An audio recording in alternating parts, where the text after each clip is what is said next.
Okay, more tips for executive presence. Here's some more tips. I need you to get used to talking to people about anything.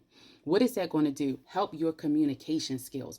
Why is that so important? Because the more you talk to people, the more you communicate, the more you will begin to think of questions to ask to continue the conversation.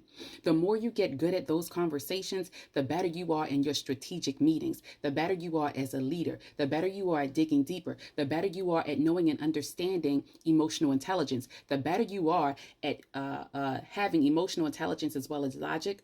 And keep in mind, logic is based on facts.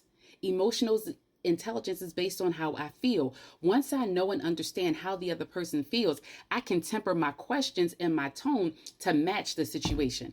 Baby, when we talk about executive presence, it's not just showing up. Okay, I'm here, I'm dressed, I look good, my posture is here. It's other things added in. Now, I just did a video previously about what you can do to have executive presence as you're facilitating a meeting. I want you to have executive presence at all times in all things with everyone. Does that make sense?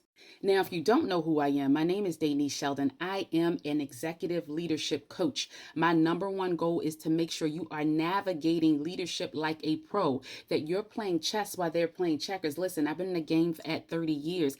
I have no problem holding conversations. I have no problem thinking strategically at all times. I have no problem with allowing silence to be my leverage.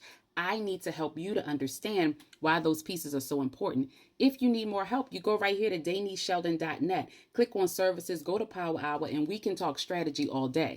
When you're in my coaching, remember this, here comes the secret sauce. When you're in my coaching, I'm always talking about communication. I'm always talking about intentional responses, strategic responses. I'm always talking about what is the purpose of what you're doing.